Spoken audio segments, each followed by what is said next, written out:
Miaraba tompoko lasy tompoko vavy tonga soa atao anatin'ny fandarana mikolo-hevitra amin'ity zoma alina ity sainam-panenjana ianao anaraka izany hatramin'ny farany ora iray mahery ampahefatradiny eo no iarahantsika hevitra no ampediny eto amin'ny tian'io ity araka ny fantatsika dia no hevitra no entina ao anatin'ny fandarana mikolo-hevitra ka androany dia ny arena ankibontany eto Madagasikara no resahana amin'ny lafiny maro araka izany ny antsona manampahaizana avy amin'ny sehatra samihafa tompona ndraikitra avy amin'ny sehatra samihafa ny fandarana izay hanana endrika manokana ihany koa satria isy ny fanahian-kevitra avy amina manampahaizana manokana malagasy vahiny avy any ivelany atao anatin'ny fandarana ao anatin'izay ora iray mahery izay arahana izay ny vahintsika kosa eto amin'ny plateau ny mikolo-hevitra amin'ity hariva ity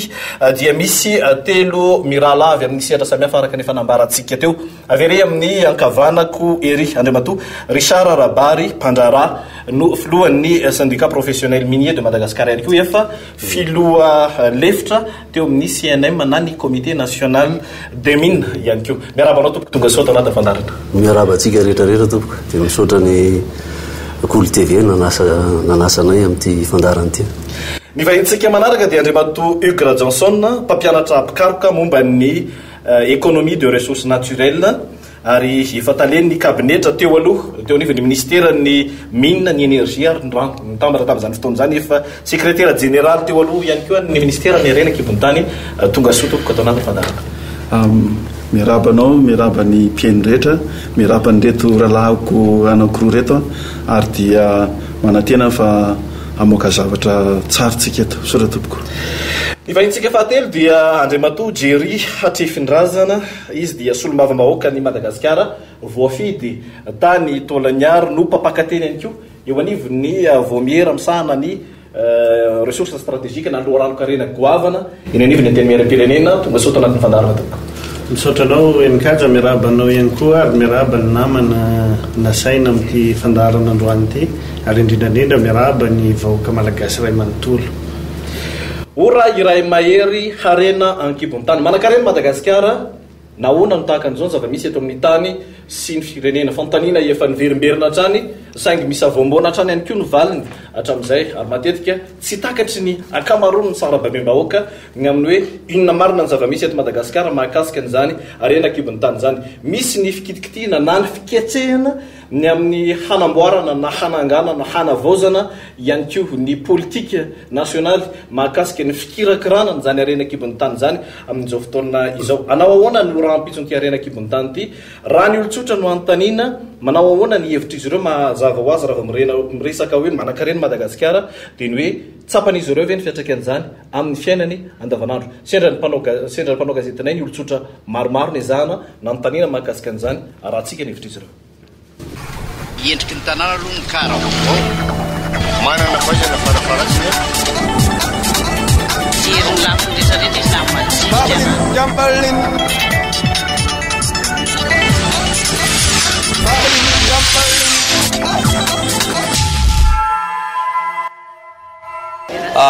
tsy tataratra le satria tsy hita mazava hoe makaiza le harem-pirenena ohatra kaiky fotsiny zao eny amin'ny sisina be arively io zao matoa zany tandrahana be le resaka volamena dia aty zao ny olona mitady aty hoe mividy volamena dia tsy hita mazava hoe makaiza le harem-pirenena tsy dia misy fiatraikany be zany le misy fiatraikany io amin'le fiaina malagasy ka mety efarambaka any amin'ny taranaka any ny faran'izy io any ny fifatraran'io zany mbola tsy hita vaingana aloha izy amin'izao. Sisy tonga any amin'ny vahoaka aloha raha amin'izao raha ny fijerina ivelany ity aloha dia sisy tonga aty amin'ny vahoaka aloha satria hita ety ivelany ity zany ny fahantrany malagasy. Tsy eto loatra mbola tsisy olona zao mbola mahantra daholo tokony mba nare zany hoe tokony mba manana asasazana azy ny olona tsy mitrongo ohatr'izao vao homana ohatr'izany. Tokony ho tombotsoa amin'ny Madagasikara na volamena fa reo lohandoha ampisorindreo diso fetsy reo sady tia tena loatra reo e tombotsoan'ny azy sy ny ankonany ihany no fatany fa ny vahoaka majinika tsisy fatany neo ihany nefa tsy zavatra mio veto e majinika ihany dia mivavety ihany. Fiantraikany voalohany tokony anakarena ny firenena satria manana arena anatiny betsaka zay tokony anakarena ny vahoaka satria ny firenena manan-karena tokony anana ihany koa ny vahoaka. Tena tsy misy fiatraikany aty amin'ny majinika mihitsy ny risy fa any amin'ny ambonimbony any angamba misy fiatraikany. Ety zavatra mitrongo voahomanako ka zao mivady aty amoron-dalana dia ty foana tsy miova amin'ny fiainanay.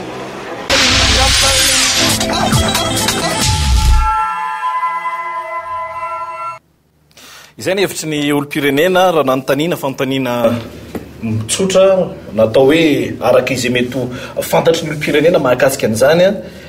ny code minier no isan'ny tena horesantsika io ihany koa ny politique minière amin'ny ankapobeny atao amin'ny tany sy ny firenena amin'izao fotoana izao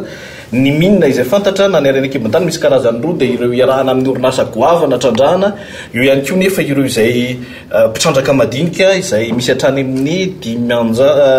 5,7 na 10 hetsy ano any isany eto Madagasikara zany hoe mamelona sehatra maro. Inona no zavatra tokony horesahana tokony ho fantatry ny olo-pirenena amin'izao kiondalana iainany Madagasikara zao satria na tiana na tsy tiana raha tsy zao tsika ny mametraka fototra mazava ahafahana ny fiaina io dia horarano iandry atsoatsy amin'ny resaka toe-karena amin'ny ankapobeny. Ny faneho-kevitra atao ankoatra ny olon-tsotra dia nezahanay ny nanontany ihany koa manam-pahaizana samihafa iray amin'ireny Andriamatoa Brice Randrenasolo, docteur en géologie izy io ary consultant international ihany koa. Nezahana moa zany no nifampiresaka taminy ary nisy ny faneho-keviny amin'izao fotoana izao mahakasika ny ireo atao hoe principe général na ireo tranga izay tokony fototra hiorenany hevitra rehetra na izay hetsika rehetra atao amin'ny fitrandrana ny arena kibon-tany arahantsika avy hatrany ny faneho-kevitra Andriamatoa Brice Randrenasolo. Fa efatra amin'ny taona 2000 no efa nipetraka ny code minier ka mametraka ny hoe le premier venu est premier servi. Izany hoe izay tonga voalohany ao amin'ny bureau du cadastre minier de Madagascar ka mametraka ny fangatahana izany ny tompony ny taratasy sy fahazoan-dalana mitrandraka ny arena kibon-tany. Izany hoe raha nahazo ilay fahazoan-dalana ianao dia ianao zany ny tompony ny fitrandrahana ny arena kibon-tany ao ambanin'ny tany. Mbola io code minier io ihany koa nefa no mametraka fa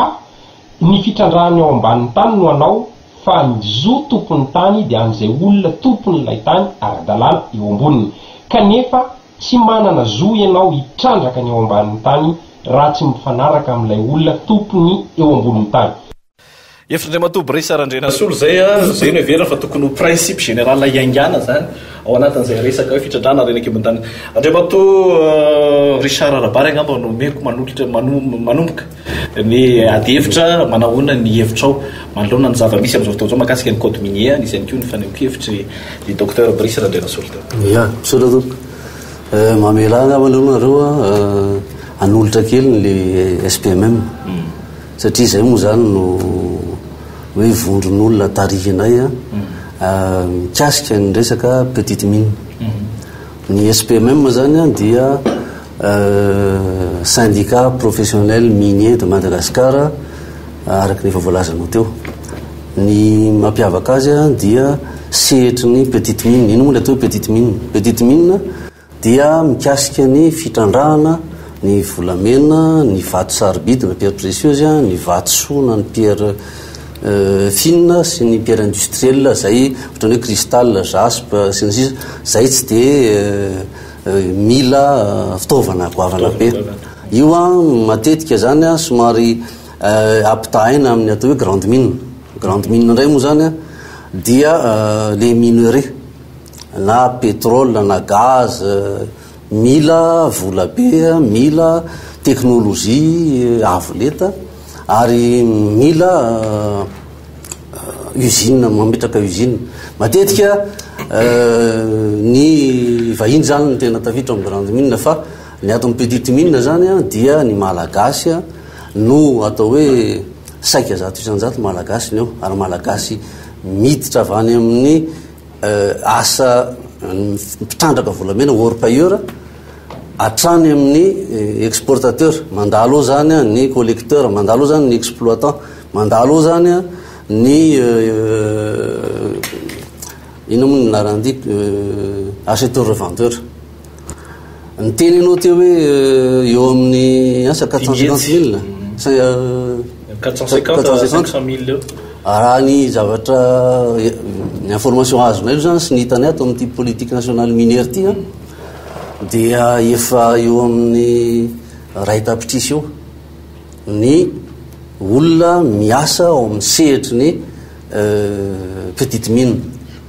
fa tafiditra ao anatiny zany hatramin'ny hoe artisanat minier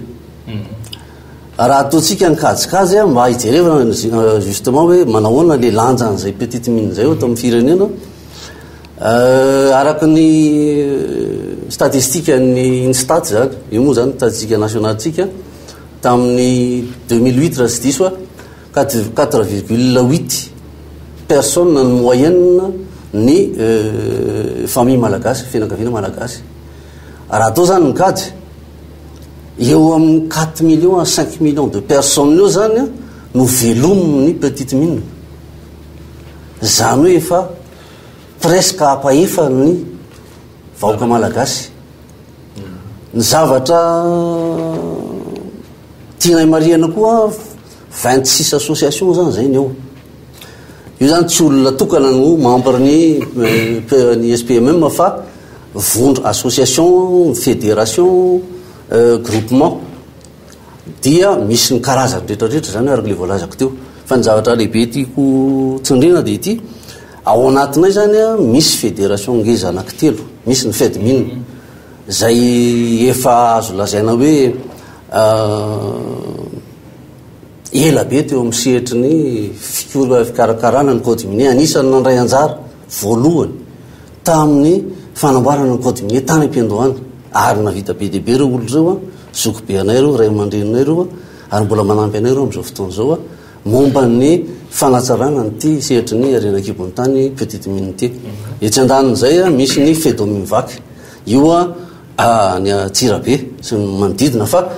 miely daholo zay zany de misy ny atao hoe fedapromine plutôt any amin'ny sisiny atsimo le fantanitsika de hoe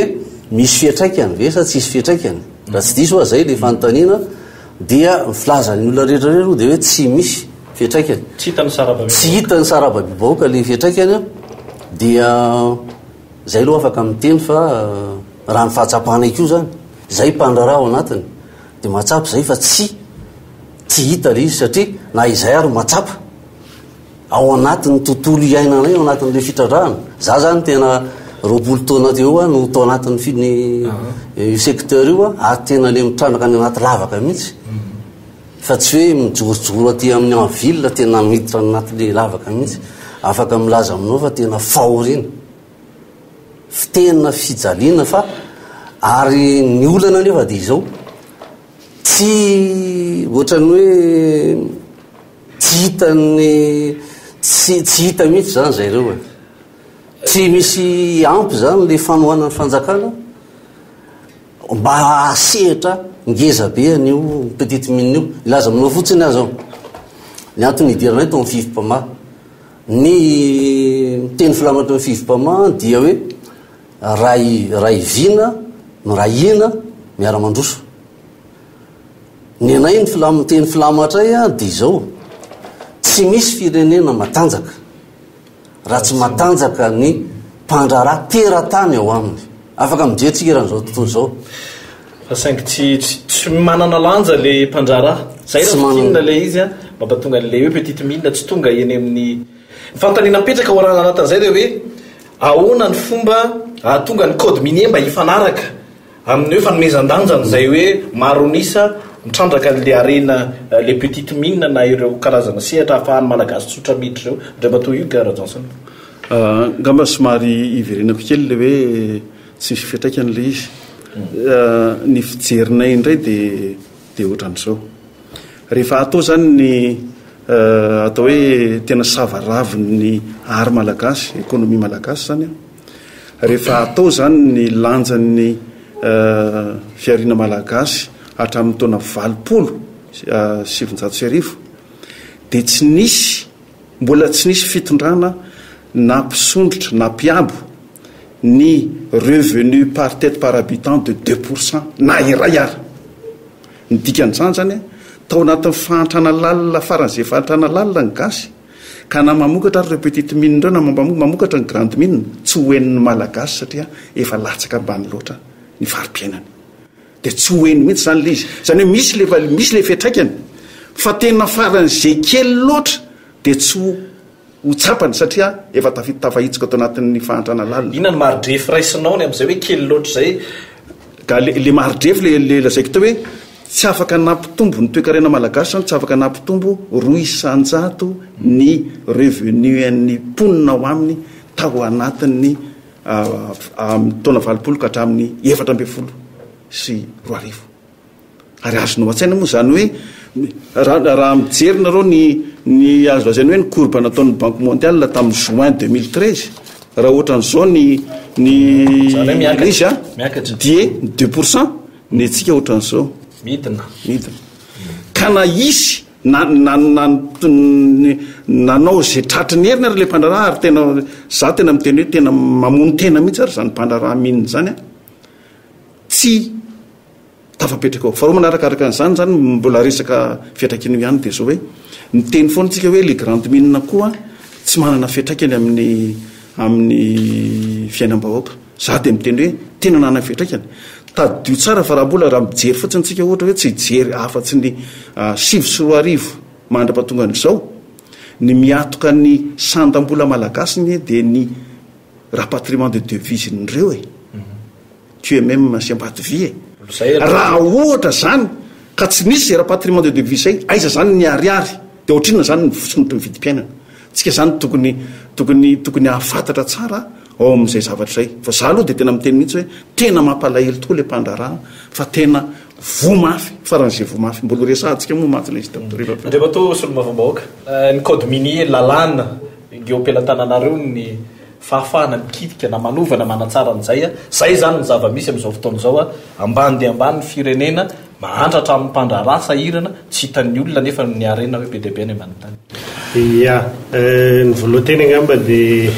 iarahantsika malagasy manontolo mahafantatra fa itsika malagasy dia manan-karena indrindra amin'io arena kibony tany io ary voaresaka tatoato ny fanatsarana na fanavaozana niny code minier iny ary mifanjakana dia nampiseho fahavononana aloha zany ijery an'izay ataoko hoe fametrahana an'izay politika fitrandrahana zay hipetraka eto Madagasikara sy ny fanatsarana ny fanavaozana ny code minier mba ahafahantsika miala satria zay ny ataoko hoe vahaolana voalohany ahafahana miala amin'izay tsy fahatsapahany vahoaka ny fiatraikan'io fitrandrahana misy eto Madagasikara io satria matoa tsy tsapany vahoaka le izy aloha voalohany indrindra tsy ampy ary anampiko ny an'ny hevitry ny namana teo hoe tsy tafakatra antsika 200 akory ny farim-piainan'ny malagasy marina dia marina zany satria azadiny fa tsika nge firenena bokatrosy misy olana lehibe ao nefa io resaka rena kibony tany io no ataoko hoe fanohitra voalohany ampandrosotsika amin'ny Madagasikara dikan'izay zany mila jerena inona daholo aloha zany tsy nampandeha an'izay fampiasana voalohany indrindra inona ny lesoko atao amin'ilay code minier taloha nanaona ny politika fitrandrahana rena kibony tany teto Madagasikara nanaona ny fomba fitantanana ny reny vola azo avy amin'ny rena kibony tany reny manahoana ny tamberim-bola azo avy amin'ireny fitrandrahana kibony tany reny hatramin'izay ataoko hoe traikefa ananany ny malagasy zay nandritra ny fisian'ireo orinasa ngezabe aloha ny resahako teto Madagasikara dia ny même sy ny Ambatovy zay nahatonga fanjakana amintsika miteny zao nametraka an'izay fahavononana zay anao ny ataoko hoe réforme ngezabe amin'ity resaka code minier ty zay mbola tsy tonga moa zany le izy ny anivony anteny mera-pirenena fa ho hitantsika eo ihany ny fandehany rehefa tonga eny satria anjaranay indray rehefa aveo mijery ny pitsopitsony ny anatsarana azy fa mbola volavolan-dalàna aloha zany ny andrasana avy any amin'ny gouvernement tany amin'ny ataoko hoe petite mine ekeko de ekeko tokoa le teny ray aman-dreny ato hoe tsy ampy ny fanampiana avy amin'ny fanjakana fa hoana moa ny ahafahany fanjakana mitondra fanampiana amin'ny ataoko hoe mpandraharaha tsy resaka ny arenakibony tany any sika eto Madagasikara, nefa ny économie faoben'ny Madagasikara latsaka ambany ambany, zany hoe misy lalana tsy maintsy mbola ale io zavatra io, mbola ataotsika hoe dingana maromaro alea, fa ny zava-dehibe kosa angamba ny tokony tsara mipetraka, satria tsika efa nyresaka tsika nylay fitsinjaram-pahefana, efa mametraka tsika nyreo lalàna hoentina mampandroso ny communisanisany ataoko hoe eto Madagasikara, dia dingana lehibe tsy maintsy ataoko hoe idiran'lay mpandrarah amina petite mine ny makany amin'ny sehatra formel angamba ny azoko iresahana azy be de be. Marina fa ataoko hoe fa ngeza be lay salanisa natolotra ny ray aman-dreny teo mahakasika n'lay 4 millions à 5 millions de personnes velomin'io petite mine io, fa za kosa de mbola samy teny amintsika fa mbola indroa intelo herin'io ny olona miasa amina sehatra tsy ara-dalàna amin'ireo petite mine reo, izay ataoko hoe manageja an'ilay kitakom-bolam-panjakana tsy hivoatra ka mahatonga an'izay zay mihitsy vao miresaka hoe petite mine dia hoe secteur informel ny akamaroan'ilay izy ny isa nefa midangana be ny lazainao teo inona zany le zavatra tokony ho atsaraina mivantana ilay tokony tonga dia atao hita mazava tsara ao anatin'le lalàna ao anatin'le code minier tokony ho hita mivaingana zao andriamato Richard sora tompoko marina doreny zavatra teny izy mirahalahy teo za zao mety retarimarika anankiray anamafy an'izay fa anazava rehefa avy eo raha araky ny tarimarky ny banque iraisam-pirenena tamin'ny 2005 tsika ny vahoaka malagasy miaina amin'ny latsaky ny $1 isan'andro 85%. Amin'ny 2005 tamin'ny 2010 lasa 90%. Ka marina ny tenin'ny zokolato hoe misy le fitraikany avy amin'le grande mine, tsy mandaha an'izay zay petite mine ny resahako teo fa izao no fandeha misy tsika zany ny resaka code minier tsy ho vitatsika anatin'ny adiny raisa fefa na mihoatra an'izany ary fa iveriko hoe soro-dalana no tokony taritiny tsika eto rehefa mivoaka etsika ay misy zavatra ohatran'izao zany ka iroso amin'izay zany tsika zahay zany dia mahita hoe ao anatin'le mandray ny tenin'ny namatsika atsy hoe ahoana moa fomba anampiny ny fanjakana ny sehatra ny petite mine ny sehatra maro misy sehatra maro dia amaly hoe itsika misy toetsaina ataoko hoe fomba relation entre ny administration sy ny opérateur zay ny lovaitsika tany ny fanjanah tany ny lalàna ovaitsika manao tsika fa eo amin'le fomba fampiarana azy dia mbola misy ohatran'ny sanatriavinao ohatran'ny hoe olona adversaire ny fanjakana sy ny mpandrarah zay zany mpandrarah malagasy ny resahako miditra ny mpandrarah vahiny ny sandam-bola tsy mitovy zay ny tonga dia efa resy mialoha zay no mahatonga hoe satria raha ohatra misy mpandrarah vahiny zao mitondra 2000 € na 3000 € firy amin'ny malagasy fitrandraky reo moa na mpanao collecte ny ohatran'izany no manana an'izay fa ny zavatra ohatrany hoe hoditsika tsy hita ve sa tsy tenentsika dia ity raha nova parallèle amin'ny bois de rose satria zany zao ny hoe misy trafika informel sia iza moa le tena mpanao trafika le mpanapaka an'le bois de rose bûcheron any anaty ala ve zay mifitovitovy le tamin'le orpailleur sy zahay petit opérateur minier aty sa le vahiny na teratany na vahiny zay mifinancer ary mamoaka nyreo arenyreo lasa baka ny velany ary iza no mahazo tombontsoa fa milaza aminao fa misy nao maivatanany io na ny mananjary io efa génération roa na telo izy ny mpitrandraka volamena orpailleur fa mbola mino fa na génération telo efatra ry mbola mpitrandraka ihany ho anay zany tsotra eo anatrehany zay zavatra rea misy zavatra nisy déclaration nataonay tamin'ny 5 janvier teo tamin'ny gazety anakefatra la gazety Midi, les nouvelles sy l'Express. Ny vaindondra raha ny tenenina atao dia izao hoe natao tamin'ny teny tsotra ilay izy tsy filanady sanatria satria fihavanam-pirenena zao ny zavatra voizina ary tsy hisy fandrosoana raha tsy misy ny fihavanam-pirenena ozy zay hoe tsoka ve zay le fifandrafiana entre ny opérateur sy ny administration manazava ako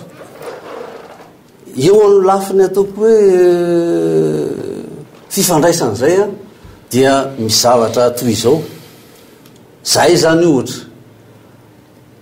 reo olona tena manao an'le zavatra za tsy milaza hoe tsy misy opérateur informel fa zay na ao anatin'ny comité national de mine zay teo na en tant que syndicat mivoy mba hoe ho formel inona ny antony zay nidirana eo fifipamaha mpandrara malagasy inona ny antony tsotra mba ananganana zany atao hoe mpandrara malagasy madinika salatsalany antonony ao amin'ny arenakibony tany mba azony damosiny ekonomia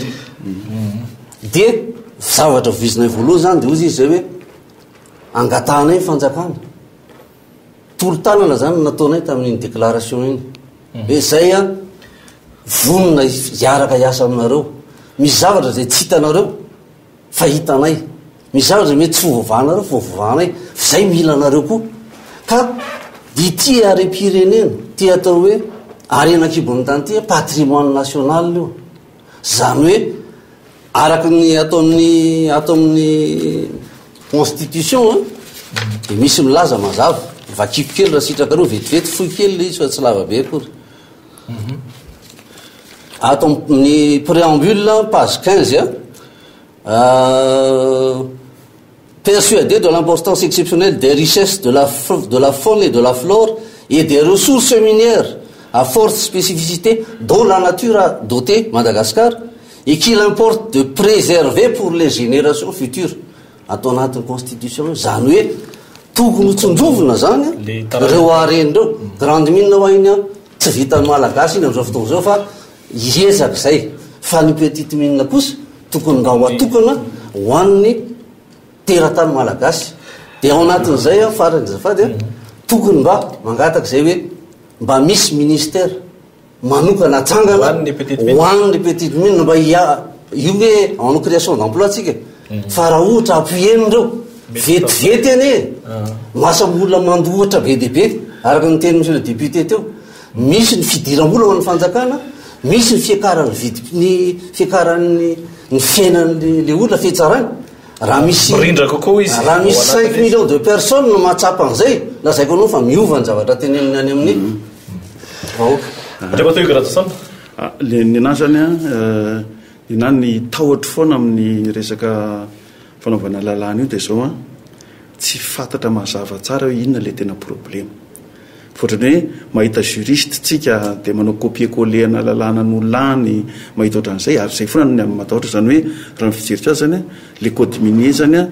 dia na ny lalàna BDB any amin'ny sehatra maro samihafa dia atao ety ambony latabatra fa tsy hita raha ohatra zao zany manohy an'ny tenin'ny zandrika atao hoe zany minina zany matokoa tsy hoe malaza be hoe manana beril tsika manana an'izao sy zao satria tena misy koa le atao hoe économie souterraine tsika mantsy misy mahasamy hafa azy ny économie souterraine sy ny économie informelle ny économie souterraine dia le any ambanin'ny tany tsisy mahita fa ny économie informelle zany na dia tsy manara-dalàna azy dia eken'ny fiarahamonina satria fantatra fa na mahantra le olona manao azy na hoe mba ilaina ho velona le olona reo zany ilaina am'izay ro zany hoe mpivarotra moron-dalana ohatra zay dia ekena noho ny antony sosy zao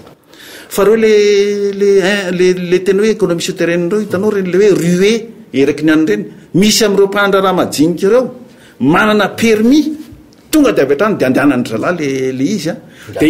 eo izy ny raisina zany le mpandraraha majinika tavela izy satria tsy afaka hitrandraka faharoa manarakaraka n'izany renyle olona manao rio reny ke manana basy reny ary misy olona mpanoana ary zao zany tena mifona nyrehetrarehetra mifona amrehetrarehetra amin'ny tenen'ity zavatra ty satria za tamin'za directeur de cabinet secrétaire général de tena nandeha tany amin'ny terrain nanao malabary nanao zay tsy afantaran'ny olona fa nandeha tany amin'ny terrain ary zao ny zavatra hitako le izy zany any am'renyle rué reny de tena hitanao hoe amin'ny voalohany aloha zany mbola hoe misy tsaotsa hoe volamena de tonga de lasa an'le olona aloha de misy mitrandraka de mitohy de fa mandeha zany ny volany rehetrarehetra zany mandeha de vao misy zany mivoakana de hoe varokely anakirary de tonga daholy am'izay le 4-4 rehetrarehetra misy manana basy mihitsy aztompon'le toerana verina amin'ny fanazavanaandriamatoporisana andrena solo teo hoe le principe général zay zany tokony ajaina le izy de eo am'izay zany no tompony de rehefa tonga eo mbola tsy manana le permis an'olona io na tany tsotra tsy voatery hoe tena permis an'olona koa fa tonga ao le izy de rehefa avy eo am'izay tena maheno zany ministère satria tena koa moa zany mananle traikefa am'le izy de mandefa le police de mine zay de fa tonga le police de mine matetika le maire le député le chef district reny no manakana le police de mine tsy anao ny asany indraindray tsy voatery hoe marina foana zay tsy voatery marina foana amina zavatra tenasatria ny antony de zao da le député na le maire te olany izy de satria le vahoaka ao zany misy mifandaro be de be le olona hoe de rehefa avy eo zany tena indraindray tonga de atrany de misy hoe enareo betsy leo tsy afaka manao aty aminay fa ty arenanay ty arena ty aminay ty ohatra zany tena zay na hoe meriny anao andalana mandehany fa tsy anareo ty zany hoe tena misy zavadoza zany tongany zany hoe le malagasy zany lasa mantsary miady ary no zany zavatra zany de misy olana be eo rehefa tonga am'izay le force de l'ordre satria le police de mine moa vitsikely ary io zany tena anisany tokony atao hoe tokony ho bataillon mihitsy le police de mine fa tsy olona brigade kely olona 10-20 de ao am'le zavatra eo zany miditra dolidolo de tonga am'izay hoe angalao ristoriny io nefa le code minier zany tsy fantatry ny any amin'ny mairie zany ary tsy faotiny zay fa tsy hainy satria ny ministère dia na de nanao vulgarisation be de be ary nanao an'izay tsy tonga tany amin'ny olona zany le lalàna satria tsy nampandraisina antsara tamin'le fanaovana an'le lalàna koa le olona de no zany tsy nety mihitsy zany le conception an'le code minier de amiko zany de zao hoe rehefa tena anao an'io lalàna io tsika aza hoentina any amin'ny député aloha ty tompoko fa andao aloha hoentina any amin'ny vahoaka malagasy any zay any amin'le toeram-pitrandrana iteny angamantsy ny député rehefa avy eo fa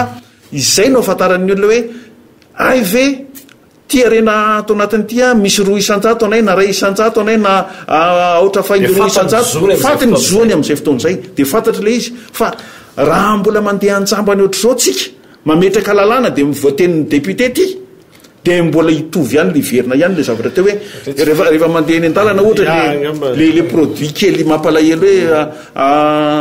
amonita kely sinkarazany de sakanan'le gendarme fa mba manana le sepase izy manana rehetrarehetra manana le karatra hoe ramasseur izy ohatran'izay nefa de tazomin'le gendarme fotsiny eo ary matetika ara zareo amin'ny CNM no mamahan'le olana hoe za raha vao misy le sepase zany vato zany na quartz rose izy nana de tsy azonareo tazomina fa na le gendarme zay ny an-dalana fa tsy mahafantatra an'le izy le député koa fa tsy fotony averiko indray tsy adosony le député tsy adosony le maire fa tena tsy fahalalana le izy mihitsy de farany de zao hoe satria koa rehefa avy eo ao anatin'le izy zany le za koa mboana politika fa tsy hoe kory hoe ny olona rehetra fa ao anatin'le izy zany ao anatin'le discours politique zany misy lasa discours azo lazainy hoe tena mampalahelo zay le tena inkinao zay hoe lasa tena indraindray tady vadiadipoko mihitsy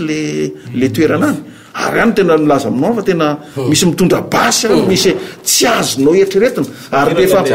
rehefa tafapetraka ao indray le force de l'ordre satria indraindray mantsy anatin'ny réserve naturelle ohatra le fitrandrahana de apetraka ao le force de l'ordre de indraindray le force de l'ordre mihitsy indray raha lasa mitrandraka ao zavatra misy zany olana voaingana metsika fitanenana ny solomavoaka ny Madagasikara maheno an'le adi-hevitra eto de ohatrany mahita zavatra roa samihafa mahita zavatra roa samihafa tsy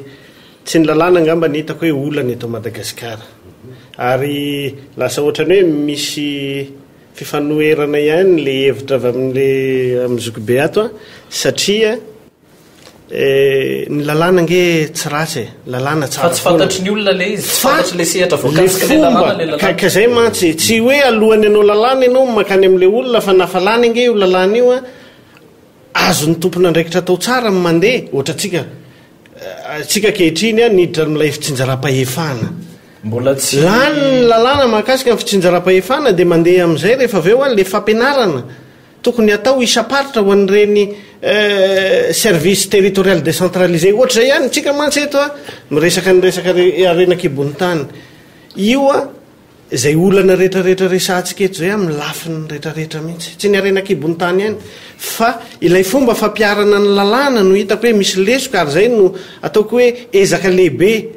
tsy maintsy apetraka amin'ny fitondram-panjakana rehefa mipetraka io lalàna io ary apetraka amin'ireo solotena-panjakana isan'isany any amin'le faritra mampisy an'izay sehatra iasan'ny mpandraraha rehetrarehetra zay ngamba fahitako azy amin'izay lafin'izay eto koa tsika miresaka zavatra ataoko hoe roa samihafa miresaka tsika ny tombony ho an'ireo mpandraraha ary zay moa zany matetika ataoko hoe mahazo sehatra kely eto amintsika eto fa mba tsara jerena ihany koa hoe atraiza koa ny tombony ho an'ny fanjakana malagasy amin'ny fipetrahan'ireo mpandraraha rehetrarehetra reo na ny petite mine na ny grande mine tsika miresaka code minier miresaka tsika n'ilay 200 izay ny redevance sy ny ristourne ho an'ny fanjakana malagasy amin'ny fipetrahan'ireo raha iresaka grande mine fipetrahan'ireo reny zany mila jerena daholo hoe matoa nge nisy lesoka tany aloha hoe tsy ampy le fidiram-bola eto Madagasikara dia mety nisy tsy fampiana reny zavatra reny azadino any amin'ny tany mandroso na any ivelany eto Afrika fotsiny ohatra ty Afrika iresaka amin'ny Botswana tsika ny amin'ny Botswana mazava ny azy 100 ny azy ny redevance sy ny ristourne ary akoatran'izay ny fanjakana dia mbola manana anjara 500 zany hoe rehefa tena tao ny kajikajy 700 nylay tamberim-bola ilay vola azo avy amina resaka arenakibony tany no miditra any anatin'ny kitapom-bola mpanjakana mbola tsy resaka fitsinjaram-pahefana ireo zany mila jerena daholo be debe ny any Amerika atsimo ny Chili 700 ny azy grande mine mantsy ianao zay fa le teo le hoe le petite le olona olotsotra manana fanamarihana misy fanamarihana kely vetivety le izy mantsy zao ny tena mampalahelo dia zao ohatrany hoe tsy averiky ndray tsy manentsika zava-misy ny resana tsy manentsika anizanizy fa ny zavatra misy dia zao matetika le tompona andraikitra amin'le toerana mihitsy no lasa alay-panahy amin'le zavatra misy ohatra zany misy olona mahita berilina kely eo dia tonga le mera kely sy ny fianakaviany tonga ny anina lasa izy ndray mitrandraka nefa ao anatin'ny lalàna re averiky ndray ao anatin'ny lalàna tsy azo ny tompona andraikim-panjakana atao ny mitrandraka ny arenakibony tany tsy lalàna ny ratsy fampiarana azy ka zao le izy nge tsika eto Madagasikara misy le député dia zao matetika tsika tompona andraikitra mihitsy no tsy manaja n'le lalàna ary na mahafantatra tsika dia manitsakitsaka an'io ka dika zay fa zany tsy asiana lalàna le izy ka asiana lalàna ka asiana lalàna fa zao hosazina kosa na iza fa misy nge tena olona tsy voasazy ka voasoratra ao anatin'ny lalàna nge izy amin'ny fanasaziana zanyazafady monsieur le député firmo ny olona tompona andraikitra teto amin'ny fanjakana mba ilazao chiffre hoe nenjehan'ny fanjakana tamin'io zavatra io ka voasazy tsy nahita aloha na ray ary ny amatsy ny tiako atao adihevitra ataoko hoe mandeha makany amin'ny fanatsarana fa tsy hoe faly fotsiny tsika atao e satria lasa ohatrany fantoka loatra any amin'le problema zay ny raha tsika rehetra maraiky dia hoe nisy olana teo aloha zay lesiko zay anysyroatsika ami'ylalàna fa tsy maintsy fantatra aloha zay zavatra zay alohan'ny anaovana le lalàna satria de diso fetefa le lalàna mantsy fantariko andre mato débuté hoe mahakasika an'le exploitant kely tsika malagasy le milonao azo fatorana ve ny fanjakana am'izao fotoana zao na ny fanjakana mifandimy io am'le lalàna hoe reo ny tompony a io misy zavatra mitranga ampidirina tsikelikely amin'ny sehatra ny fanarahan-dalàna reo a fa ajaina kosa reo olona reo fa tsy hoe ny vahiny na izay gasy manam-bola tonga ty arina no mba ahafana izy reo ihany koa ny manatsara ny fiainany ahafany miditra amin'ny sehatra ara-dalàna reo satria lanja miakatra zany le izy mety azo antoka hoe possible zany am'izao fotoana zao ya ianao zao de efa miteny sady n'le lalàna nge fa miresaka sady ianao n'le lalàna ary lay namatsika teo lay ataoko hoe expert minier teo a de maro nitenina zava izy hoe le premier venu ny premier servi anatin'ny lalàna nge zany anatin'ny code minier fa kosa mba hahafahany fanjakana tena hoe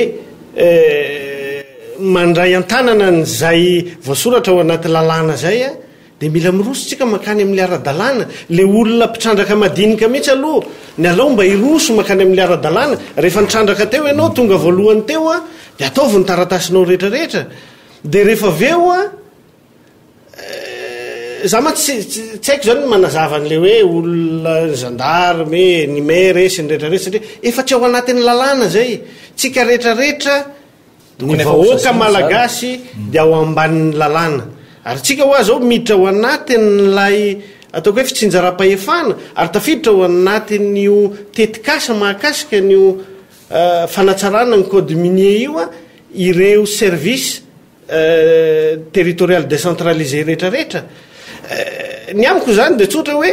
sokosa de ifanomeza-tanana ilay ataoko hoe fijerenan'ireo olona tsy ara-dalàna tsy de lay ataoko hoe police de mine ny voaresaka teo a fa alao mba hidiran'le tompona ndraiky mpanjakana rehetrarehetra isaparitra am'izay voakasika izay arenankibony tany zay a ny fandraisana andraikitra raha sendra misy a ataoko hoe fioara-pefy am'ilay lalàna zay matsy amin'ny mahasamihafa hoe toy zay hoe sao de tokony isy lalàna anankiray natokana hoan'ny anasazina le tompona ndraiky mpanjakana miray tsikombakomba am'izany de hoe misy rafitra anankiray andre mato richard sorato ny ankamaraka nyteneniko teo hoe le zavatra resantsika eto marina daholy fa iverenako kely le zavatra teniny teo hoe inona le vaolana ho anay zany le petite mine aloha petite mine zao matsy mitena tsy monsieur le député teo hoe ny fanjakana ary tsy manam-bola ka ahoana moa ny fomba anampina n'le zay sehatra tsy mipetite mine ihany fa de tsotra efa zavatra sika teneniko tao arina fa sokolaty ny teny azy misy le économie souterraine mila fezy ny fanjakana économie souterraine io a tsy ny opérateur kely malagasy manao an'io laza fotsiny aminareo a misy sahalanisa zao vao mandeha any any 200 tonnes mahery isa-taona ny volamena mivoaka eto Madagasikara 200 tonnes 200 tonnes par an kilos zany ny anay chiffre lanay aloha ambany izany fa nare an'izay zay de tonaka fanjavatra misy de tena afaka milaza amareo fa erany Madagasikara de feno volamena zapanao volamena mpitrandraka volamena fa feno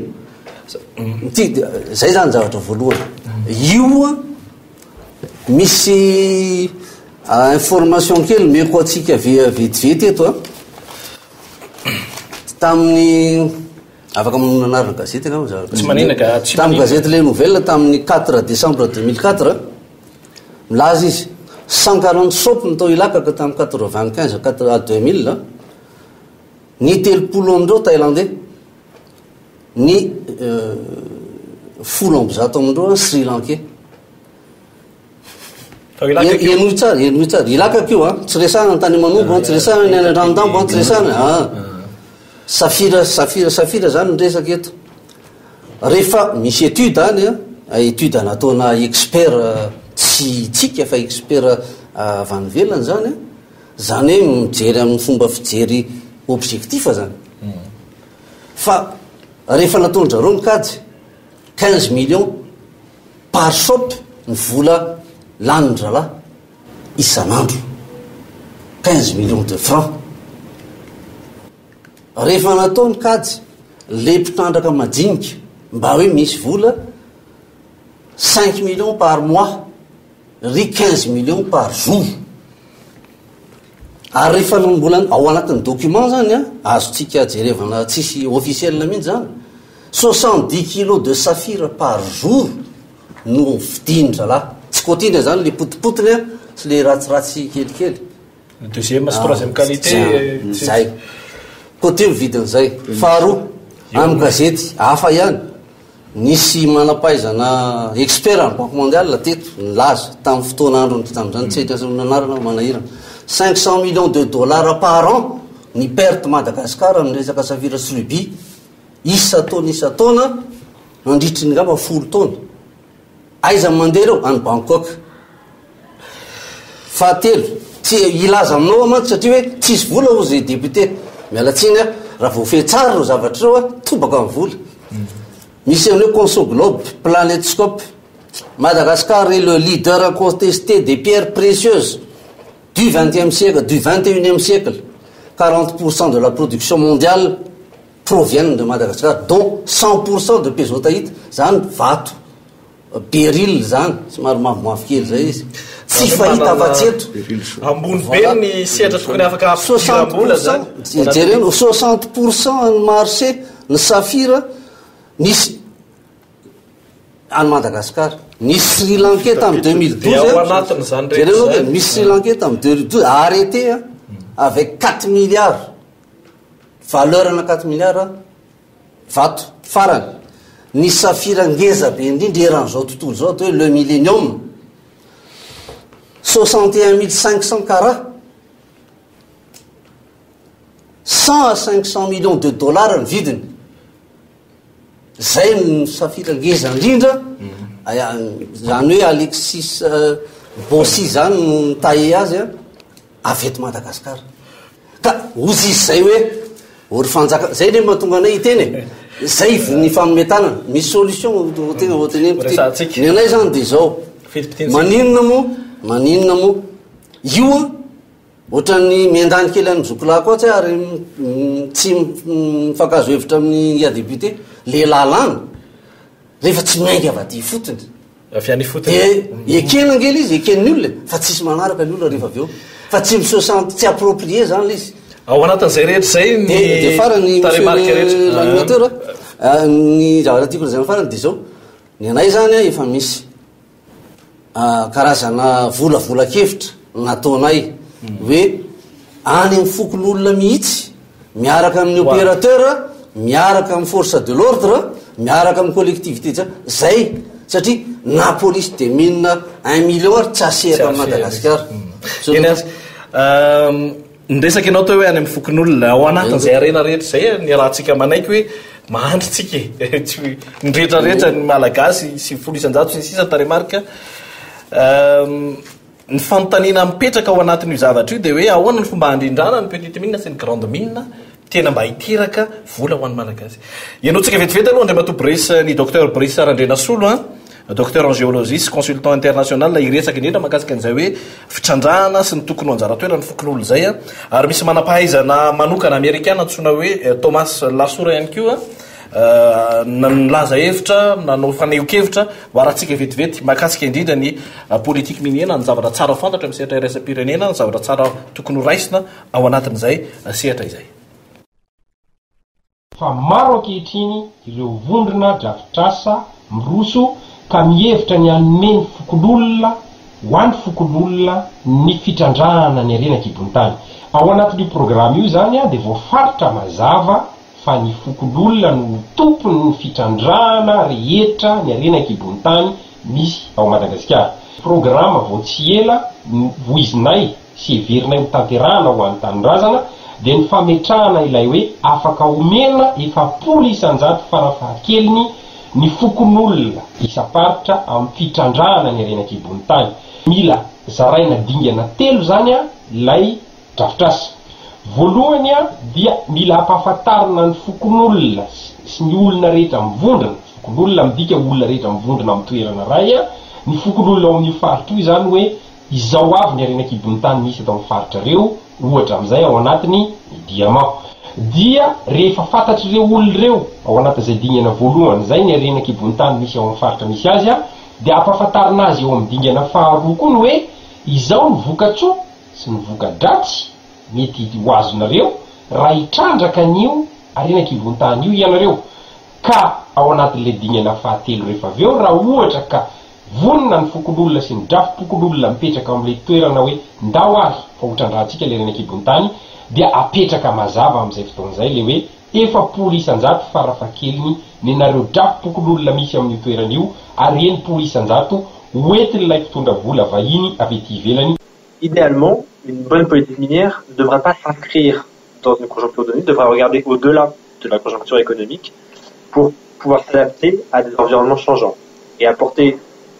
donc une certaine stabilité à l'environnement de l'investissement et assurer que les investissements soient durables et apportent des bénéfices durables aux pays qui veulent être des pays miniers. Il est important, lorsqu'on conçoit une politique minière, quand on développe un code minier, de prendre en compte le fait que la conjoncture économique est changeante et que donc il y a une fluctuation des prix des matières premières. Donc de bonnes dispositions de ce point de vue-là consistent à imposer peut-être davantage les profits des sociétés que leurs recettes brutes, pour pouvoir s'ajuster justement aux évolutions du marché et taxer davantage les rentes minières au moment où les prix sont élevés et imposer moins les sociétés relativement à leurs profits lorsque les prix de matières premières sont bas et que les profits sont bas. Il peut être intéressant dans une politique minière d'inclure le rôle de l'État dans l'amélioration du climat des affaires, l'amélioration de l'environnement économique en proposant des infrastructures d'ordre énergétique, des infrastructures de transport ou l'investissement dans les ressources humaines pour que la main-d'œuvre locale soit plus attrayante pour les investisseurs, et plus généralement aussi renforcer l'efficacité de l'administration publique et la gouvernance économique. Généralement, ce qui est recommandé quand on élabore une politique de développement des ressources minières ou pétrolières, d'aller procéder en 3 étapes. Donc, qui sont indissociables. Premièrement, élaborer des règles claires et strictes. Parallèlement, construire des institutions qui sont en mesure d'appliquer ces règles. Et troisièmement, assurer qu'une surveillance existe pour que les règles soient bien appliquées par les institutions qui en ont la charge. Donc, ces exemples montrent qu'il est possible, aujourd'hui pour des pays peu développés économiquement comme la Guinée, d'asseoir une gouvernance minière forte, établir des bases de gouvernance fortes pour, par la suite, éviter de tomber dans les travers de gouvernance qui sont malheureusement trop souvent le cas dans la gestion des ressources minières. En termes de surveillance citoyenne, l'exemple du Ghana est très intéressant. Le Ghana a créé un comité d'intérêt public qui est composé de représentants de toutes les composantes de la société. Ce comité dispose d'un rôle de surveillance légale qui doit donc chaque année établir un rapport sur l'application de la loi de gestion des recettes pétrolières par le gouvernement. Et ce comité est très respecté par la population ghanéenne et chaque année, ces rapports et recommandations donnent lieu à des débats publics et des débats parlementaires qui font avancer la compréhension du public ghanéen de la gestion des recettes et qui permettent d'éviter une mauvaise gestion des recettes pétrolières par l'État ghanéen. Ny firenena ghanéana andre matosolo mavambahoaka no ohatra andraisy le manampahaizana vahiny teo ary tena mazava mihitsy azy fampiarana ny lalàna ary mazava misehatra rehetrarehetra nafana nampiakatra le toekarena nefa nandray ohatra firenena vitsivitsy ianao nilaza ihany koa André Matobrisy Randrena Solo teo hoe tena misy azo tsinjaraina 400 ny fokon'olona izy io fanontaniana mipetraka hoe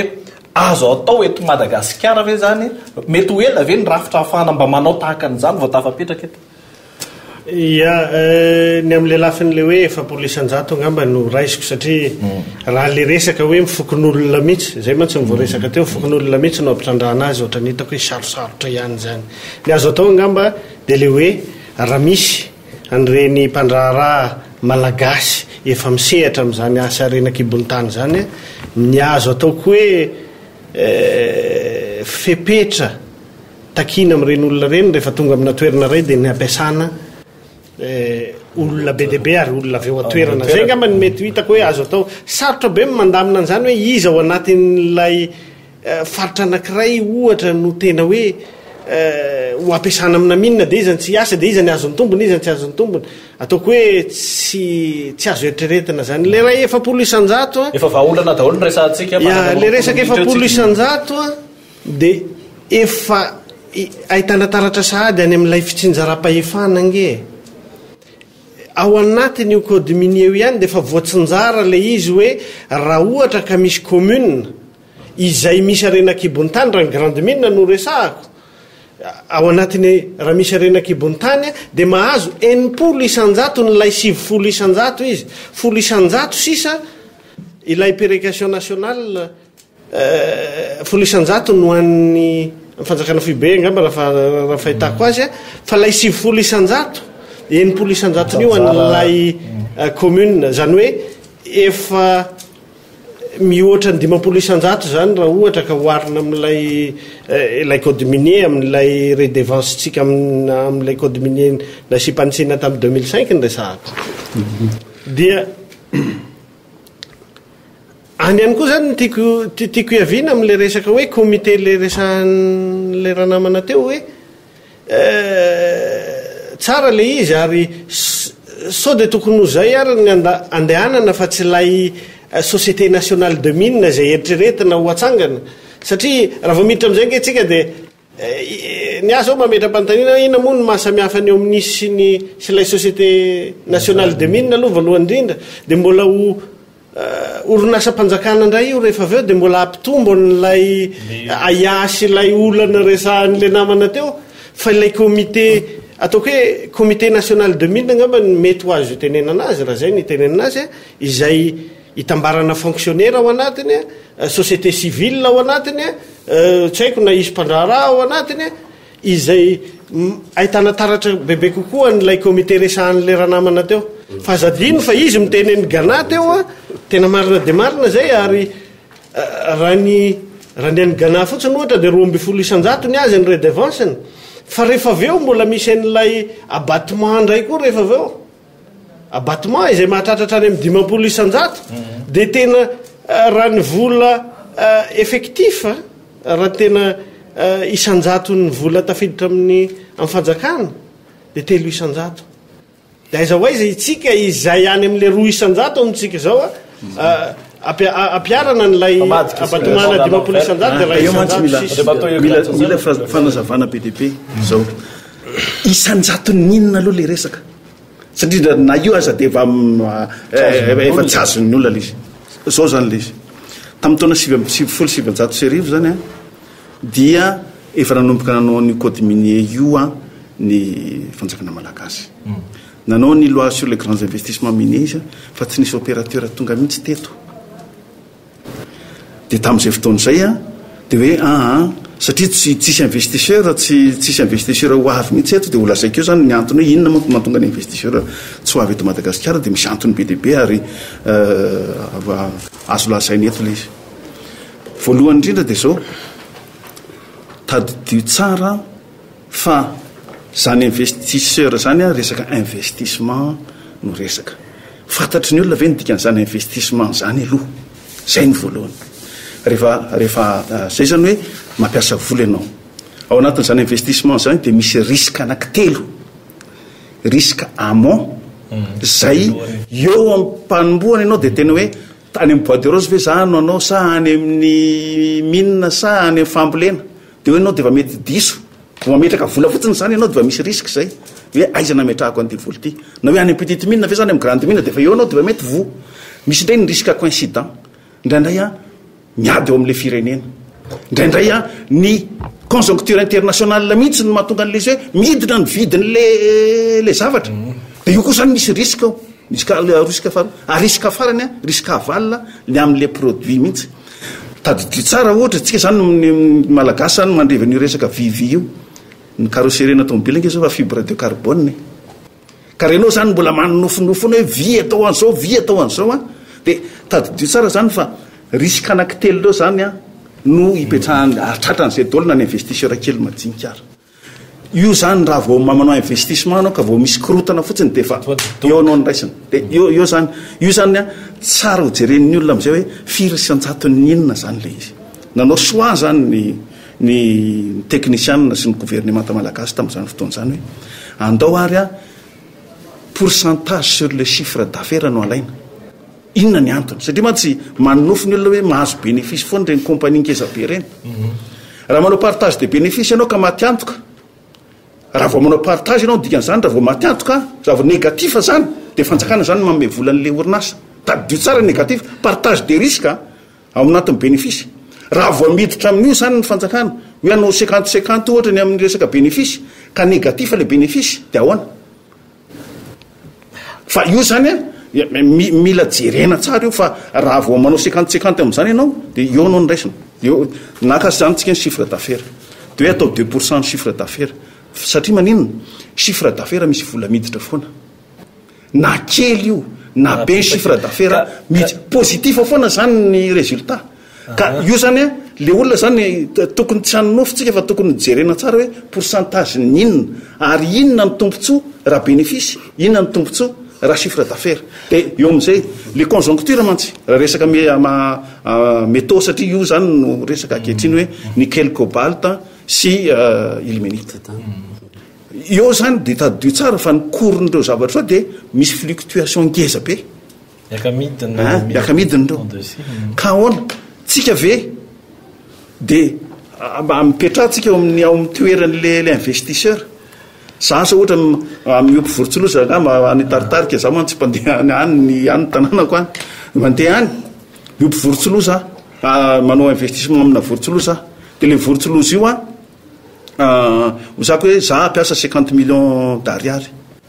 fa tonga ny barika zay de fa risque zay maty azy zay midina mividin'ny vorotsiloza de fa maty azy de mipetrahanareo mitoeran'le olona zay manao investissement de 7 milliards de dollars hosanao an'izay izy ve raha hoe nozongosina fanjakana de ndraso nreo jerentsika ray minitra fotsiny ny hoe inona avy ny problème an'ity Madagascar ty jerentsika passe 15 ato amin'ny étude-ny olona mantsy fa le malagasy mantsy ohatrany tsika zany ohatrany mieritreritra foana hoe ty Madagascar ty fitipitiny ato amin'ny page 59 ety misy ve the political uncertainty change in government and lengthy election have result in policy uncertainty and uncertain rights of tenure, sold exploration tenure and moved on. Dikan'izany de zao na ny élection atsika ara tsy titikisan'ny olona eto izy mety tsara velatsy fotsiny de tsara nge zany zavatra ny tsy mahatoky amin'ny stabilité politique amin'ny ankapobeny izy fomba ahoana no andehanany aty amintsika ray zay fa roa manarakaraka an'izany de zao nataoko menamena tolomazao zany mbola misy risque apeten'io resaka grande mine io le izy jerevy classement ny Fraser Institute jerevy tsara aminatin'le izy Madagascar ato anatin'ity rehetrerity aminao placeny hoe encouragement ny investisseur encouragé de eo izy manomboka de tsika jerevy tsara 30 plus 50 90% ny olona zany tsy matoky amin'ny Madagascar mivazana fampiaro izy samy izy ny vazaha zany ny teny hoe enao vazaha namako aza mandeha makany Madagascar farany mbola misy tio le izy eo anatin'le izy de zao tadidio tsara fa raha vao classé ratsy tsika de fa zay zany nraisina ka inona zao anjaratsika malagasy ane zany no mijery anjaratsika malagasy ane tenenana aloha farany tsara Madagascar de classé rouge tena pays à risque tsika zao fa Maurice vert eo kaikitsika eo zao eo kaikitsika eo vert Maurice teo fa maitsomaitso io rehetrarehetra eo tsika ve mbola sahiditra ihany amin'ny fanovana lalàna sahiditra any amatsy amin'ny fanovana lalàna Madagascar satria anao zany raha fahazoko anao manaiky tsara n'zao de aveo tsika tsy manana problème zany fa aveo tsika samy titandrazany tsika fa iverina kely amin'le teniny ngia député teo zany hoe resaka comité efa misy ny comité national des mines ny atsasany a comité paritaire io, ny atsasany a zay ministera misy fandraisany a amin'ny sehetry ny arenakibony-tany, mety eo zany ny environnement, mety eo ny budget isa-karazany. Ny atsasany opérateur, ary izay indrindra le zavatra resana hoe mepakatra any amin'ny fokon'olona io a, izay indrindra le anisan'le zavatra hoasan'le comité national des mines. Zany hoe io a manerana ny Madagasikara io, mandalo amin'le ambaratonga mpahefana rehetrarehetra, misy ny régional, misy ny sensisa am'izao fotoana zao a atao anatin'ity code minier projet de loi ty mahita hoe foanana le comité national des mines, somary gaga ihany a. Ao anatin'io lalàna io a article 218 tsy ovakiko eto fa citeko fotsiny a, milaza hoe en tout état de cause, lalàna io a, le comité national des mines doit être consulté pour son avis motivé. Zay vao afaka mamoka kanina hoe tsy sanatria hoe fitsikirana fanjakana ohatrany fa zao mana tsara zavatritsika, zay zany tokony mba consulté zany andiany manaraka kotrany androany farany le comité national misy tohiny kely anisan'le zavatra angatanay zany ny famerenana le comité national des mines. Io tsisy voalohany vova fanjakana io fa avy amin'ny opérateur misy quote-part mamelona ny comité national des mines. Raha izay ny opérateur tsy maintsy mandony volam-panjakana. Faharoa ny amin'ny ny conseil d'administration ny BCMM. Nare koa zay fa niova ny conseil d'administration ny BCNM. Efa tamin'ny fotoan'andro tamin'ny andron'ny ministre Ramatoa Daniela no ny consulteny zay. Fa teto a inefatra zay no tamin'ny Andriamatoa ministre am'izao fotoana zao a,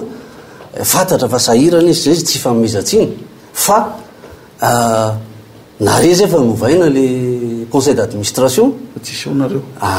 de ny comité national bon ny opérateur zany le petite mine tsy misy ona kely ary nefa ny ao anatin'ny code minier de milaza fa tokony misy farafaratsy de représentant grande mine ray petite mine ray. Ny zavatra renay a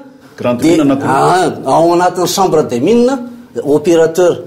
représenté ao amin'ny conseil d'administration BCMM de grande mine anakiroa fa zay zany a de zay zany le mahatonga anay teny hoe eo amin'ny fomba le lalàna tsy ane d'accord tsy maintsy misy ina ny lalàna ary manaiky mihitsy any teny solom-bavombaoka fa eo amin'le fomba fifampitondrantsika entre administration sy opérateur misy tokony hovaina fa mbola lasa ohatran'ny mifanentsika sy mifanao fangala-pery nefa diitiany zavatra mila patriotisme économique mila fitiavan-tanindrazany ty ary zay no mibaiko anay am'izao fotoana zao hoe apio zay ry fanjakana fezinareo zay hoe tsy afaka mamean'ireo économie souterraine-ndreo marina ny teny jokla tato ny fanjakana ary fantatra ny fanjakana misy reo de rehefa voafery eo miditra ho azy ny volam-panjakana tsisy olana zay zavatra angatanay tsotra zay makany amin'ny banque tsy mahazo financement satria efa maloto le image ary reo kely économie souterraine reo ihany no mandoto anay zaho tsy milaza hoe tsy misy informel ny opérateur fa zay miaraka aminay de terenay ho formel ary ny comité national des mines anisan'ny tena asa ngeza be izy afaka malala tsara satria teo de ny formalisation de mangataka zay mba asina resaka financement mba asina ny resaka avantage fiscaux ento eny ary tapitra reo angambany androany fa hitenitsika omeko fitenenana daholonareo amarana azy de zahantsika fitipitinina ho asitsika andiany faharoa ty resaky ty ijerentsika eny Tsipriana zay tsy voaresaka Andriamatoa Solombavam-bahoaka no manomboka azy manaraka azy ianao de mamarana azy ianao Andriamatoa Hugues Rajanson fitipitinsika araka zay tratra to ia ny amo zany de tsotra mila manao ezaka atsika raha te hanovany zay ataoko hoe be deabe étalagena problème angambany natao teto androany ny vahaolana izay ataotsika hoe efa misy eo ambony latabatra atsika eo avy amin'ny fitondram-panjakana de ilay tetikasa ataoko hoe fanatsarana ny code minier iny de ilay politika fitrandrahana renakibony tany eto Madagasikara tsika zao no ataoko hoe manampy ny sira sy ny poivre ao anatiny ao mba ataoko hoe lalàna hoentitsika mba manova am'izay satria raha tsika mahita ilay resaka avy amin'le fanehoan-kevitra avy amin'le olona teo a fa tsisy fiatraikan'le izy zany efa tsy te hanaraka n'le hevitra ny zokobe tato hoe satria ve zany tsika manana olana amin'ilay ataoko hoe crédibilité avy any ivelany tsika malagasy izay tokony mba haneho an'izay amin'ny firenena hafa hoe tsika zao a dia efa niova ary efa vonona amin'izay andray an'izay ataoko hoe fa mpampiasa vola avy any ivelan'izay ary vao vetivety angehtsika nandany an'ilay ataoko hoe protection des investissements Madagasikara teny amin'ny antenimieram-pirenena ohatrany hoe lasa atao takalonaina amin'ny firenena satria matahotra atsika sao dia ikorotana rapitso na tsy ilamina afaka pitso aminay a izay ataoko hoe ijeriny tsaratsara kokoa tsika ary raha te androso tsika dia tokony voalohany tsika mahay mampahafantatra hoe ny Madagasikara na ny malagasy dia vonona amin'izay fanovana lehibe zay aloha voalohany indrindra ary efa afaka mandray an'izay ataoko hoe mpampiasa vola zay faharoa ao ambadika ao a dia iarahantsika mahafantatra ihany koa fa matoa ny olona mampiasa vola eto Madagasikara dia misy tombony ngeza be ary io ange efa misy fanadiadiana ara-teknika lava be aloha zay izy voavonona mampiasa vola eto Madagasikara fa tsy tongatonga ho azy izy za fotsiny saika tiako tenenina aminareo ohatra hoe raha Ambatovia raha mahakasika ny Ambatovia raha ny prévision na vinavina ny fitrandrahana mandrehitra 720 taona dia 730 milliards de dollars ny tombotsoa azony ny tombony azony raha ohatra ka 10 milliards de dollars fotsiny no vola hiditra anatin'ny kitapom-bolam-panjakana eto Madagasikara zany hoe 720 taona 8 fois plus ny tombony azony zay mpampiasa vola eto Madagasikara niditra anatin'ny kitapom-bolam-panjakana nya tsy haiko hoe manao ona zany fitiava-tanindrazana manao ona ny inona mampisalasala atsika amin'izay mety olana resantsika foana hoe tsy atokisan'olona sy izay rapport avy any ivelan'izay izay ataoko hoe ezaka lehibe ny natao filoha-pirenena nandeha nitety firenena napahafantatra hoe efa tafiditra ao anatina fanjakana tandalàna Madagasikara ary efa vonona ny iara-iasa amin'ny mpamatsy vola avy any ivelany ataoko fa reny boky rehetrarehetra reny amiko aloha zany tsy dia reny loatra no entina anovatsika Madagasikara hiditra amin'izay fampandrosoana zay ary mba tokony ho sehatra voalohany hoentsika mpandroso Madagasikara io sehatra arenakibony tany io makasitraka andray matosolo mavoaka fitipitintsika araka zay tratra misy tena fitinsika andray matory tsara ravary ny anay moa zany verina amin'le hoe tolo-kevitra satria tolo-tana no atao reny tamin'le déclaration iara-iasa amin'ny fanjakana société civile mahampandroso ny malagasy teratany tsy fanavaka vany sanatria fa zo zay ananany olo-pirenena tsirairay avy any anatin'ny constitution zany tsy amakitsony eto fa ato misy article momban'izay le resaka ministère anteny hoe mba ministère mitokana mba hoan'ny petite mine miteratany malagasy indrindra nireo rehetra miteraka vola mba ahafahan'ny ministère voalohany aloha miara-miasa aminay mba hanafoana ny resaka ny économie souterraine fa ny informel nge zanaky ny économie souterraine zay teneny zokolaty eo ary mariny zay rehefa foana ny économie souterraine tsisy ny informel reo no mifinancie azy reo mahazo ny tombony ary ny zava-doza dia ity tsisy mivola mijanony eto angereo raha misy mijanony reto intiera ngamba rabetsaka dia ny anay zany ny zavatra tianay ho tenena dia izay le ministère mba hahafahan'ny ministère ny fanjakana mame tombony aradrariny ny teratany malagasy zay tompony fa tsy mpangatakatiny zay zany ny zavatra lehibe anankiray faharoa manakaraka an'izany ao anatin'izay le avantage isan-karazany teneniko teo mety hatraminy hoe distinction honorifique hoe satria le opérateur mba nanaja transparence resaka zavatra ohatry zany sy tolona le sain'le malagasy dia raisiko ohatra zao miresaka efa frais d'administration minière io moa zany le ofany aloha amin'ny fanjakana be de be ny permis milatsaka satria tsy araka amin'ny malagasy le izy mitovy leta ny vahiny sy malagasy nefa ny sandam-bola malagasy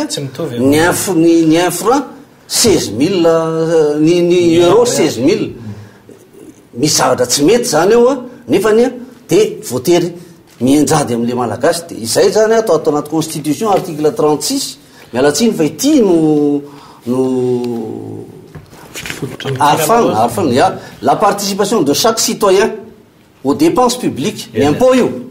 doit être progressive et calculée en fonction de sa capacité contributive. Mifantsakana zany tsy afaka mangataka zavatra mihoatra ny ananany. Miresaka an'le 2% monsieur le député, zay aloha de mandà zay hoe atongotra le izy. Satria io ary tsy araka. Fa zao raha ampitomboana vola miditra, tsisy adalany tanindrazana reom-bolona. Raha samy hiakatra ihany, tsy alao ve mampakatra ny tena zay anompiny any avy any velany. Zay zany ary farany de teny anankiray be dehibe ny zavatra atao hoe négatif lazaina teo. Zava-misy ary ekena. Nefany zay mbola matoky ny fahendrena malagasy. Zay mbola matoky ny atao hoe génie malagasy. Ka any ivelany any misy an'ity organisation anankiray ity, fondation any Royaume-Uni, Happy Planet Index, zay ny anarany. Izy io de manao maridrefy mba ahalalana hoe takanina ny kapasité ny vahoaka, ny mponina amin'ny tanàna anankiray afaka mihotra ary ho tafavoaka. Ny critères resiny amin'izay de anankitelo: ny espérance de vie, ny degré de bien-être ressenti, fahatsapahana hoe ary ny empreinte écologique. De ny zavatra mba nahafaly azy zany ankoatran'ireo zavatra négatif treo de faharoa Madagasikara ty Afrika aorianan'ny Algérie, aorian'ny Algérie maro zay. Misy zavatra zany tokony mba ananatsika fanantenana. Ary raha ohatra mirahina noho le firaisaka amin'le patriotisme économique ny fanjakana sy ny opérateur de ho tafavoaka sika to. Eny ary mamarana azy Andriamato Hugues Rajasamy. Le izy zany eny tompoko. Le izy zany alohan'ny tenenako hoe ana satria le izy zany ny tenako zao manao page Facebook de any anatiny any efa misy torolalana zay mba takatra saiko kely amin'ny resaka fitratrahana ny aren'ekipy ny tany fahavoakako any le izy ary tena ampitiavana anomezako ny malagasy. Fa eto zany tena itsiko mihitsy le izy hoe raha mbola misy zany olona atao hoe kianony vahiny hoe nationaliste loatra de za angamba anisany ary tena tsy tiany ireo mpamatsy ankabazany. Fa za misy zavatra mampatahotra amin'le lalàna mivoaka zany eto moa monsieur le député de manaro loatra tompoko de azafady indrindra tsika mompana politika de tokony mahataty an'le fanakianana koa de mandeho azy zany. Faharoa manarakaraka an'izany ty zany anapiko ny teny Zandro Brice teo de hoe ny mine dia national, tsy an'ny commune io, tsy an'ny région io, tsy an'ny fokon'olona io, fa an'ny firenena. Ny dikan'izany zany ny tombontsoa rehetra, raha tombontsoa any Fort Dauphin tokony mahazo nosy varika, tokony mahazo kandreo, tokony mahazo marovoay. Ary ohatr'izay keo mba tovy tokony tsy moramanga ihany fa tokony mahazo antalahy, mahazo nosy be, mahazo ny rehetrarehetra. Zay zany aloha zany raha resaka tena le zavatra tokony ho jerena am'izay am'izao fotoana zao. Faharoa manarakaraka zany mampatao page 15 article 37.2 dia ny teny izy hoe une participation de X% incompressible. Le X% zany ingy aléatoire de hoe par voie réglementaire koa ny amoahanan'le izy de ohatrany lasa arbitraire le izy fa any amin'ny lalàna tompoko mba mangataka monsieur le député mba asina chiffre io na ataonao ento. Faharoa manarakaraka an'izany tandreo fa manahirana be le izy hoe ao anatin'le izy ao anatin'le fisondrotana de zao ato anatin'ity mantsy de zao hoe tena le ristourna de fixé par voie réglementaire ny matière samy hafa ny vidiny. Raha tany Botswana diamant eny enindreo matao izy miteny 50% zany aza resaka hoe illuminite sy zany tsy azo atao 50% mineure kosa aloha tsy mety.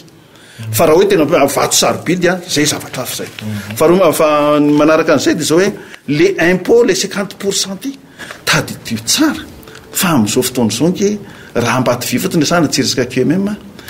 hatramin'ny izy foana nge araka le niteneniko teo izy no niantoka ny sandam-bola malagasy manome 50 millions de dollars isan-taona ireo volameny bailleur de fonds antsika indrindra re 10 millions de dollars eritrereto fotsiny zany akoatran'le 200 zay averiny amintsika de eo amin'izay zany le izy le politique minière zany fitenitsika farany de zao ny anahy zany dia am'le tena fitiava-tanindrazana tsika zany le lalàna rehetra voakatsika rehetrrehetra ty hatramin'izay ary io efa nidiko foana hatramin'izay a dia lalàna ho an'ny individu. Ny malagasy anefa communautaire mafy kokoa ny malagasy a ny voaroka ao anatin'ny société malagasy noho ny mandeha migadra amina individu. Tsika zany raha manao lalàna dia tokony mijery an'io resaka hoe ahoana ny communauté, tsy ho fokon'olona ihany fa tena le communauté mihitsy. Fa ireo zenke manana règle, manana institution resahan'le manam-pahaizana rehetrrehetra teo, manana institution sy règle zay tena ahafahana tena mijery tsara hoe ny tombontsoan'ny rehetrarehetra. Tady tio tsara fa reny hoe lonaky azomanga tangalameny reny tena olona manana fahendrena tsaraka ny eritreretana. Fa tsika ohatran'ny hoe nianatra zany dia manambany an'ireny olona reny. Fa za tena mitenenareo fa misy règle be deaibe, misy azo lazaina am'le izy fa le izy tsy mantsy rehefa hoe manao dina ny olona dia ohatsy izy ny juriste hoe tsaraka ny constitution. Tsika zany anjaratsika kosa ny mieritreritra hoe misy zavatra mety amin'ny malagasy tompoko dia tokony mba hampiarina koa le zavatra mety amin'ny malagasy ary tsika zany ao anatin'izay zavatra dia zao tsy misy malagasy ray faly hoe mahantra ny malagasy. Zahako izay nianatra sy nandalina momba ny toe-karena dia milaza aminao fa indraindray mitomany rehefa mahita ny olona mahantra eto Madagasikara. Ka io zavatra io zany dia zao tokony ezahana zany le politique minière zany aza sazina ny opérateur fa zao le politique de redistribution ny revenu ao zany tsy maintsy mahitsy tsara ary tsy maintsy mipetraka fa tsy maintsy fantatry ny olona io zany tsy maintsy misy communication politique. Hatramin'izao tsika zany fijeriko ny zavatra nisy teto Madagasikara olona communicateur ny nalain'ny filohan'ny république iaraka aminy fa zao tokony olona manao communication politique fa tsy olona manao communication fotsiny misaotra tompoko. Eny ary ny ohatra ny ora tokony ny fampiresana ny adina hevitra ny resaka tamin'ity hariva ity tompoko lahy sy tompoko vavy isorina ianao niaraka taminay hatramin'ny farany tato anatin'ny fandarana ny resaka arena kibon'ny tany ora iray sasany latsaka kely ny arahantsika tamin'ity hariva ity. Andriamatoa Richard Arabary, Andriamatoa Hugues Johnson, Andriamatoa Jerry Hatrefinrazana vahiny telo nasaina tamin'ity anio ity iverina fa mbola isy ny ady hevitra manaraka hafa ihany koa anaty venana nefa vita teto nandritra izay ora sy fotoana izay amin'ny manaraka manome fotoana ho antsika indray tompoko lahy sy tompoko vavy amin'ny heriny aneo toy izao veloma tompoko.